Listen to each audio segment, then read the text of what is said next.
He had lived alone for 6 years, speaking only to his cattle and the endless Wyoming wind. But when 12 women appeared at his gate on that moonless night, each wearing identical white dresses and moving like ghosts across his pasture, Marcus Holloway would face the most terrifying choice of his life, because what they were running from was already close enough to smell the smoke from his chimney. The autumn wind cut through the valley like a blade, carrying with it the kind of cold that made smart men check their firewood twice. Marcus sat by his window, cleaning his rifle when he first saw them.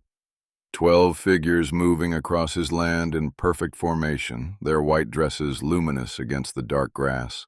Not walking, gliding. He froze, the gun oil still wet on his hands. Nobody came to his ranch, not anymore. Not since he'd made it clear that Marcus Holloway wanted nothing to do with the world beyond his fence line.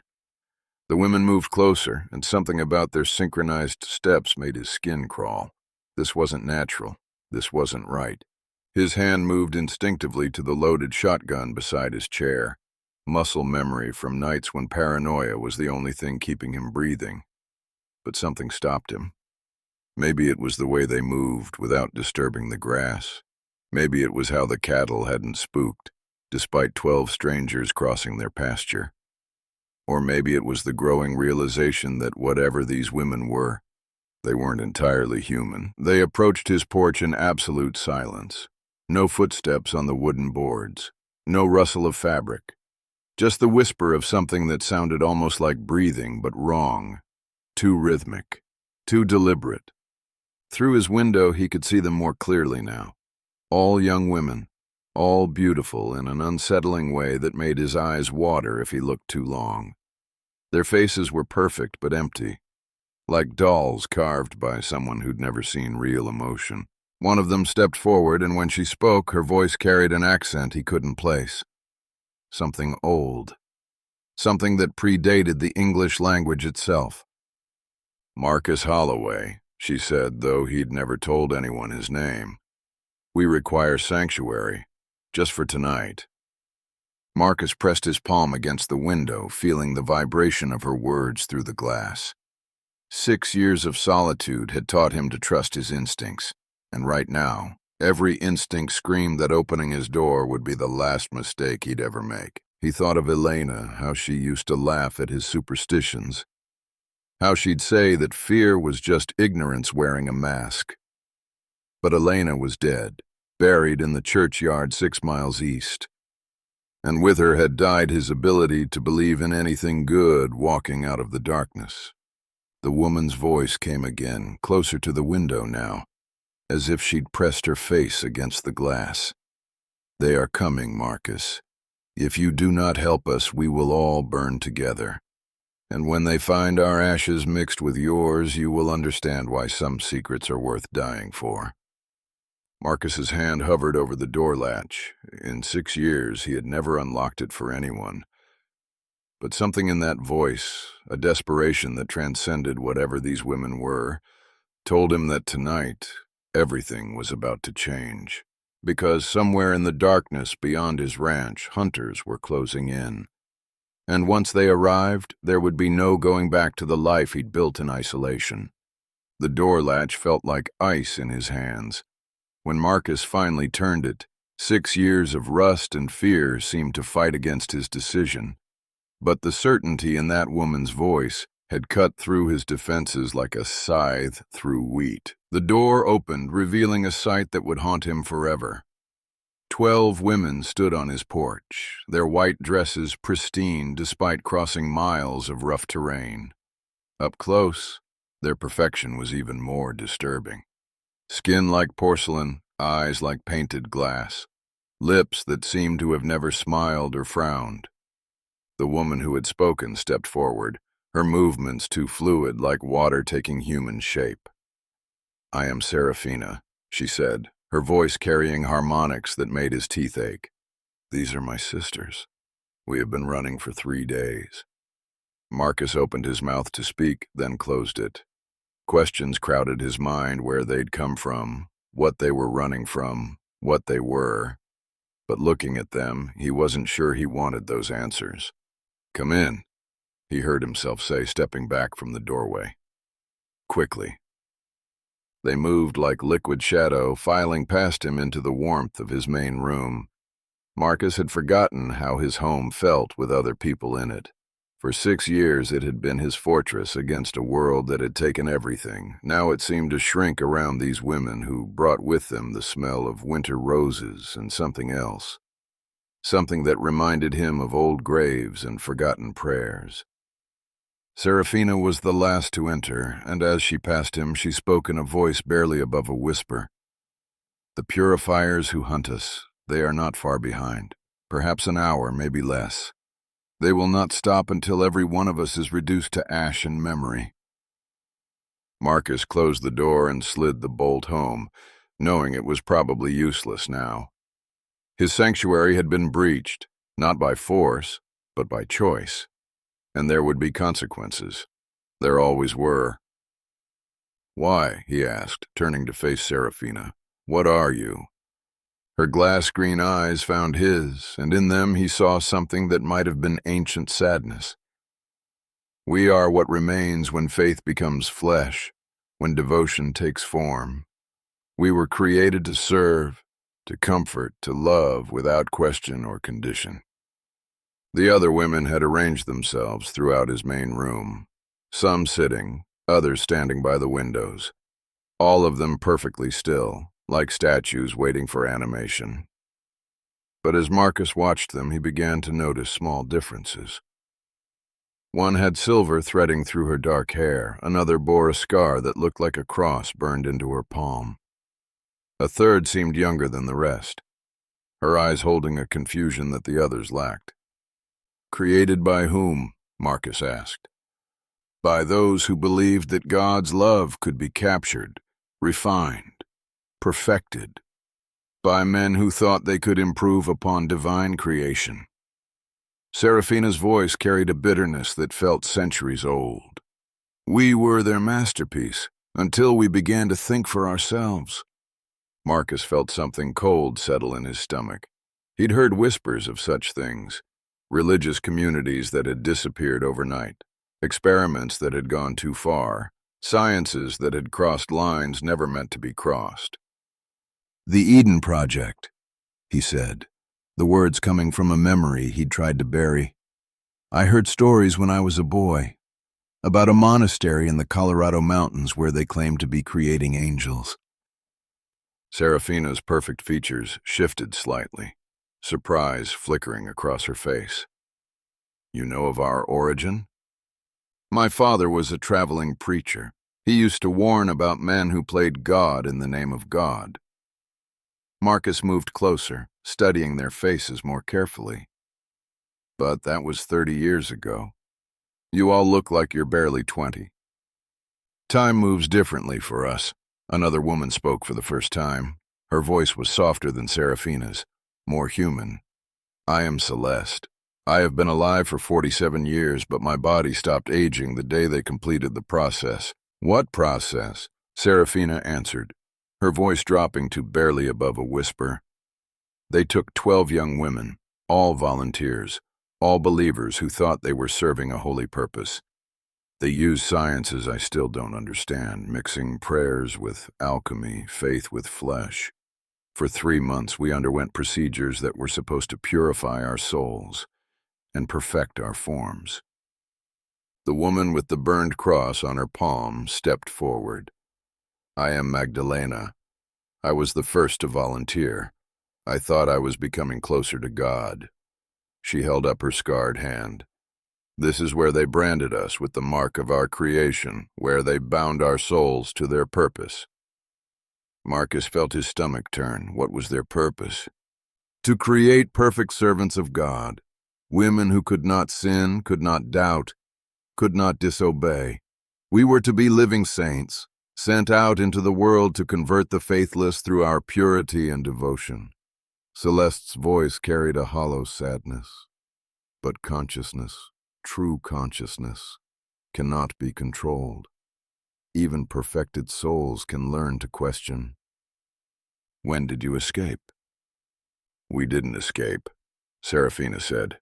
"We were rescued. by someone who understood what the project truly was, heresy disguised as holiness. Before Marcus could ask who, the youngest-looking woman spoke up, her voice trembling. "My name is Grace. I was the last one created just 7 years ago. I was there when Brother Thomas came to the monastery." "Who is Brother Thomas?" "A true man of God," Grace continued. "He'd heard rumors about the project and came to investigate.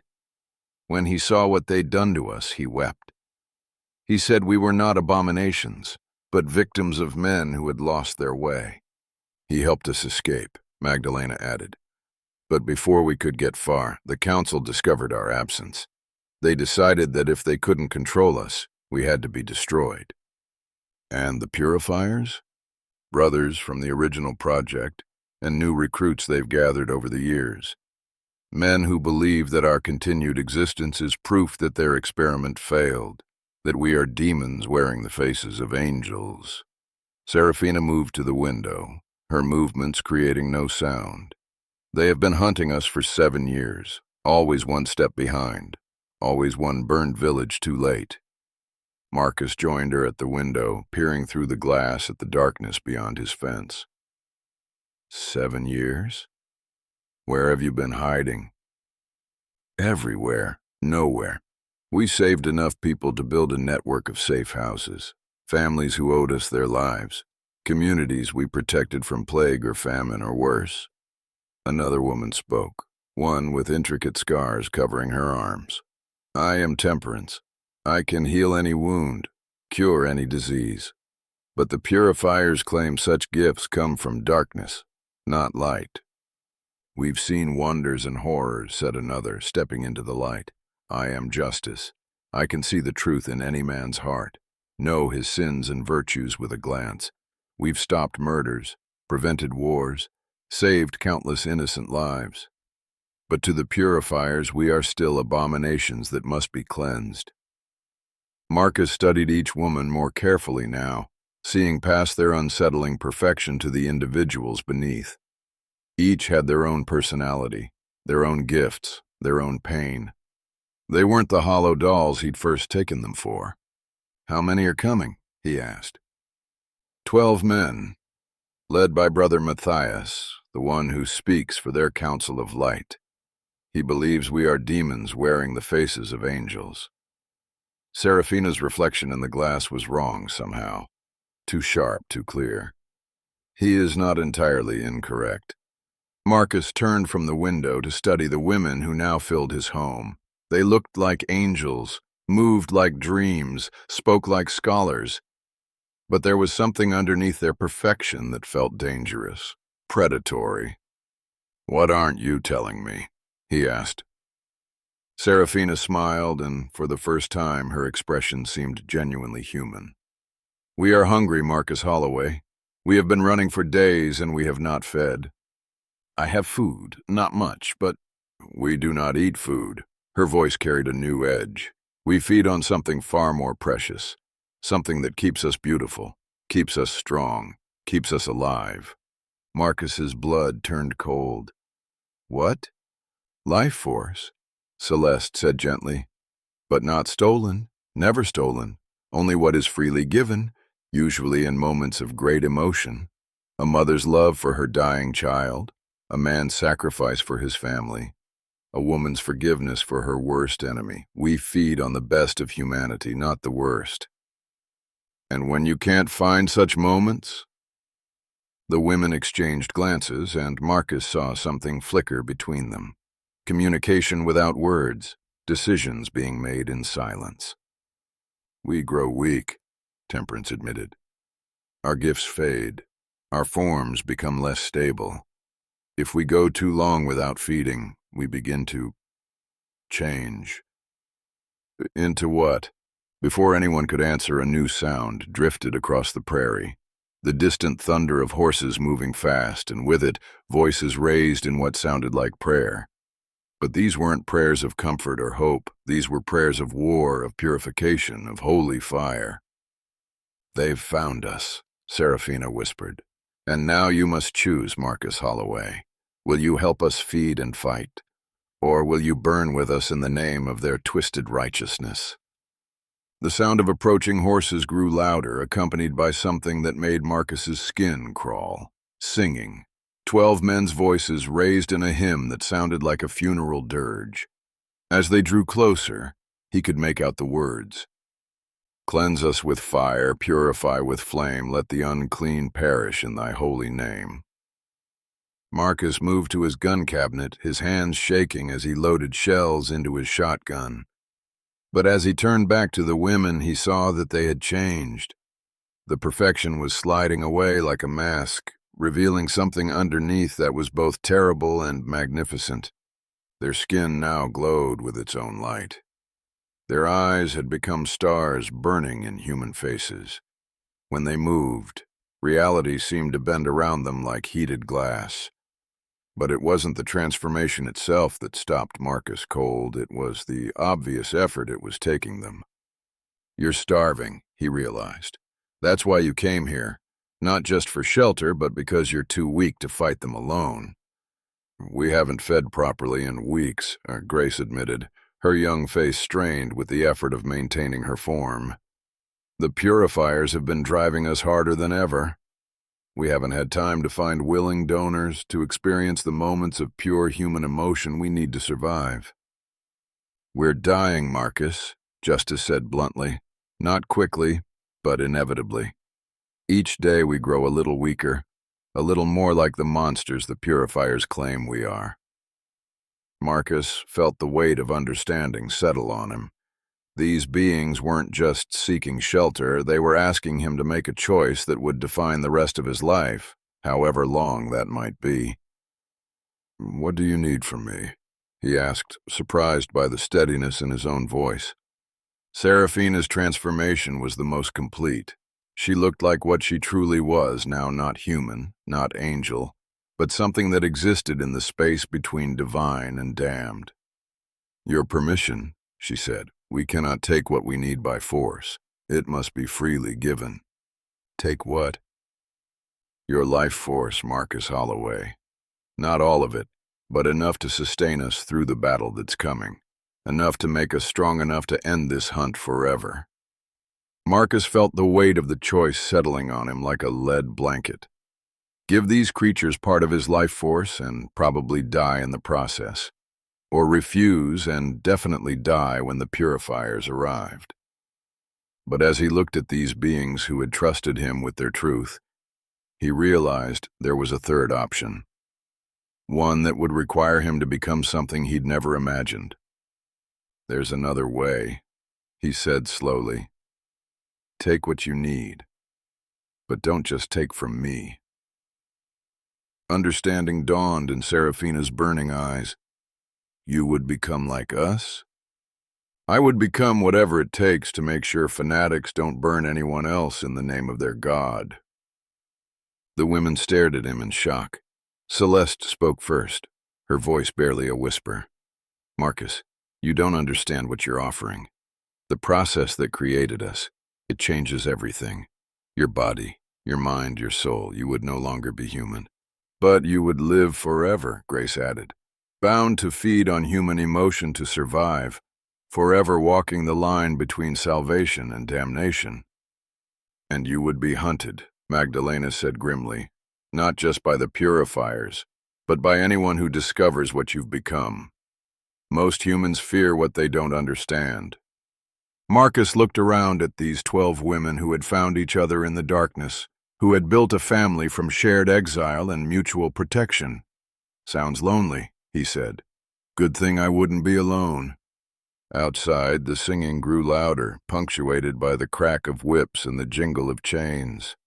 Through the window, Marcus could see torches approaching, 12 men on horseback, their faces painted with religious symbols, their hands carrying instruments of purification. At their head rode a figure that made Marcus's blood run cold. Brother Matthias was exactly what he'd expected a fanatic wrapped in holy robes, his eyes burning with the kind of righteousness that had justified every atrocity in human history. But there was something else about him, something that went beyond simple madness. "He's like you," Marcus realized, studying the man's two perfect features. He's one of the original experiments. The first, Serafina confirmed. The prototype. But he never developed consciousness the way we did. He remained exactly what they created him to be, a perfect, unquestioning servant of their twisted vision. That's why he hunts us so relentlessly, Justice added. To him, our independence proves that he's defective. He believes that by destroying us, he can prove his own perfection. The purifiers dismounted, forming a circle around Marcus's house. Each man carried torches, holy water, and weapons blessed by their perverted faith. But it was their chanting that truly disturbed him. The words were Latin, but twisted, corrupted into something that hurt to hear. "They're performing an exorcism," Temperance said, her healing senses detecting the spiritual assault. "Trying to weaken us before they attack. Will it work? Only if we let it." Serafina turned from the window to face him fully. "Marcus, if you're truly willing to join us, it has to be now. The transformation takes time, and once it begins, it cannot be stopped." Marcus thought of Elena buried in her cold grave, of the 6 years he'd spent hiding from life, afraid to risk caring about anything again, of the choice between dying as a coward or living as something extraordinary. "What do I have to do?" "Kiss me," Serafina said simply, "and mean it.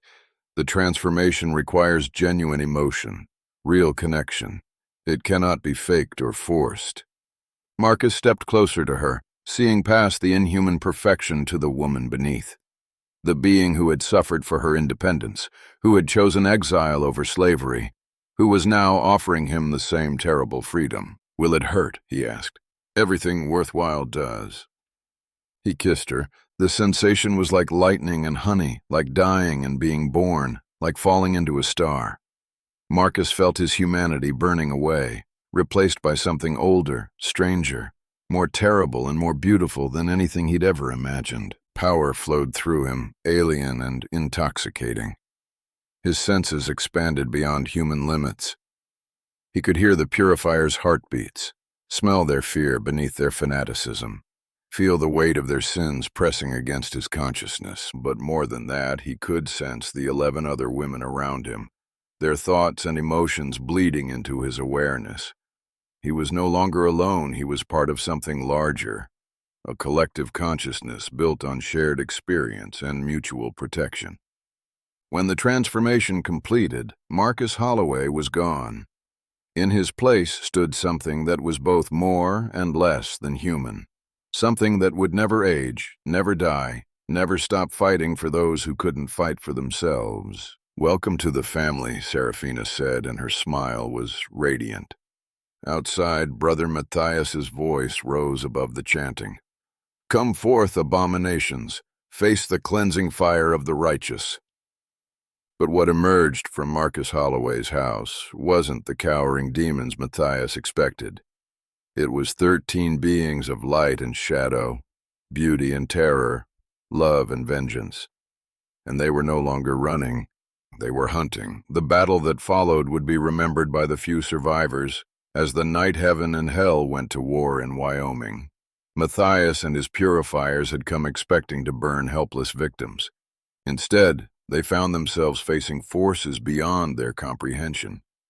Marcus discovered that his transformation had given him abilities he'd never dreamed of. He could move faster than human eyes could follow. His touch could heal or harm, depending on his intent. And most disturbing of all, he could see the truth of every soul he encountered. The purifiers weren't just fanatics, they were broken men, twisted by the same experiments that had created the women. They'd been programmed to hunt and kill without question, their humanity stripped away in the name of holy purpose. They're victims too, Marcus realized as he fought, his new awareness showing him the horror of what had been done to these men. "Yes," Serafina replied, her voice reaching him through their mental connection. "But they chose to embrace their programming. We chose to fight it." The battle raged through the night. Some purifiers fell to the women's otherworldly powers. Others fled when they realized their prey had become predators. But a few, touched by Marcus's new ability to see truth, suddenly understood what they'd become. Brother Matthias was the last to fall, his perfect facade crumbling as justice forced him to confront the reality of his existence. In his final moments, the prototype remembered what it felt like to be human, to choose, to doubt. "Forgive me," he whispered as the dawn broke over the battlefield. "I forgot that even angels can fall." As the sun rose over Marcus's ranch, 13 beings stood among the ashes of their former lives. The purifiers were dead or scattered, their holy mission revealed as the atrocity it had always been. But the cost had been high. "What happens now?" Marcus asked, his new senses still overwhelming. "Now we do what we've always done," Serafina replied. "We find those who need protection. We use our gifts to help rather than harm. We build a better world, one small act of mercy at a time." Over the following months, Marcus learned what it meant to be both blessed and cursed. His ranch became a sanctuary for the lost and desperate. Word spread quietly through the underground networks of those who knew that sometimes help came from unexpected places. They saved a town from a plague that conventional medicine couldn't touch. They stopped a war between cattle barons and homesteaders by revealing the truth about who was really behind the violence. They protected children from predators, sheltered women fleeing abusive husbands, and offered hope to those who had given up on everything. But they also learned the price of their gifts. The hunger was constant, requiring them to seek out moments of powerful human emotion to sustain themselves. They aged slowly, if at all, watching the humans they helped grow old and die while they remained unchanged. And they were always hunted, if not by religious fanatics, then by government agents who feared what they represented. If not by the military, then by corporations who wanted to study them. If not by scientists, then by other supernatural beings who saw them as competition. But they had each other, 13 souls bound together by shared transformation and common purpose. A family forged not by blood, but by choice, by sacrifice, by the decision to use their curse as a blessing for others. Years passed, decades, the world changed around them, but they remained constant guardians in the shadows, protectors of the innocent, enemies of oppression in all its forms. Marcus often thought about his old life, about the man who had lived alone for 6 years, speaking only to cattle and wind. That man had been broken, hiding from a world that had taken everything he loved. But this new existence, strange and difficult as it was, felt like the life he was always meant to live. Learning to control his new abilities nearly drove Marcus mad.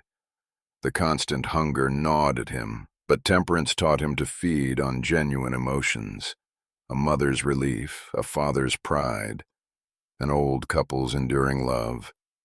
Their first mission came when children disappeared in Silver Creek. Serafina's truth sight revealed traffickers led by the mine owner.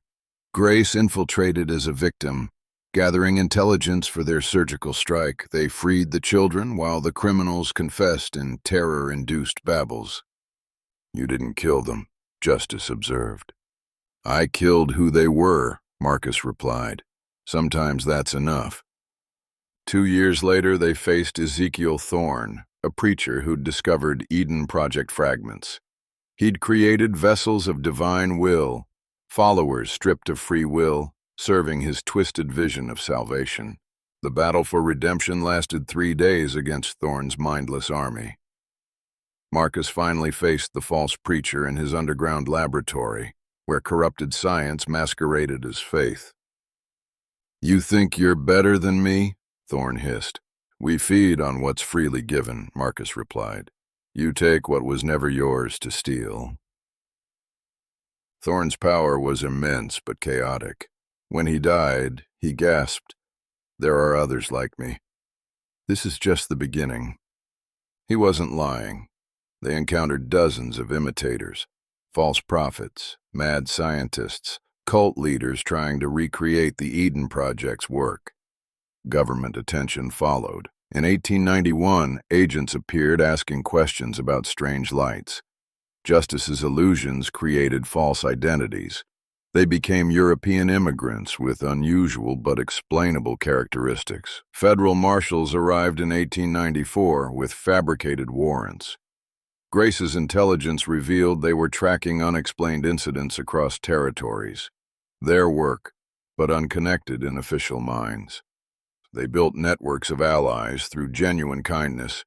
Colonel Patterson, whose daughter they rescued from kidnappers, judges, sheriffs, editors, all protected by quiet miracles that asked for nothing but discretion in return. In 1903, Dr. Cornelius Blackwood arrived, an original Eden Project architect hunting his escaped creations for vivisection. When he captured Grace, Marcus infiltrated his fortress laboratory, killing the assistants and showing Blackwood the perfect justice he'd helped create. They spent years tracking remaining project survivors and researchers. Most were broken by guilt, but some, like Dr. Evelyn Marsh, continued experimenting on society's forgotten. Each confrontation forced choices between mercy and necessary elimination. Dr. Sarah Chen in Boston offered hope, a reversal process to restore humanity. But when tested, it left volunteers as empty shells, personalities destroyed along with abilities. They were what they were, and change came with unacceptable costs. He was no longer alone. He would never be alone again.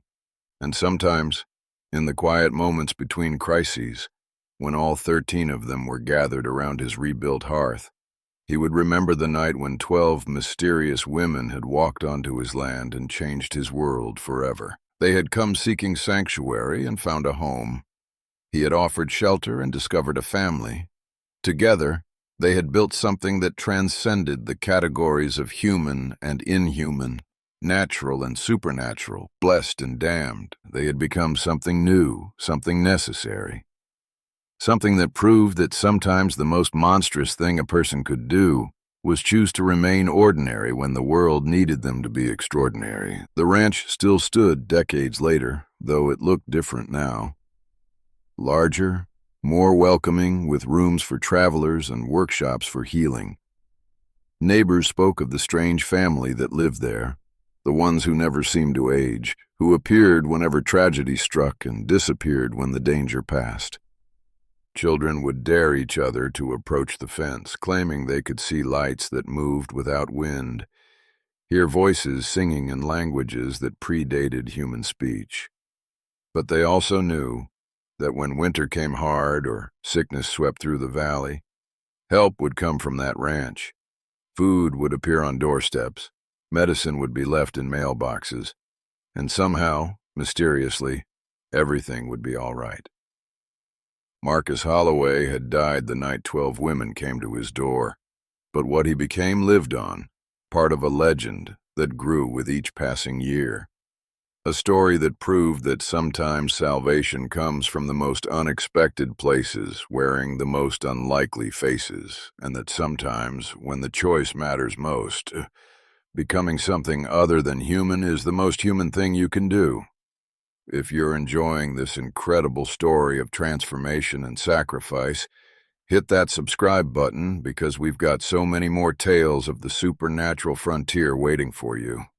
Stories of creatures and humans finding common ground, of monsters who choose to be heroes, and of ordinary people who become extraordinary when the world needs them most.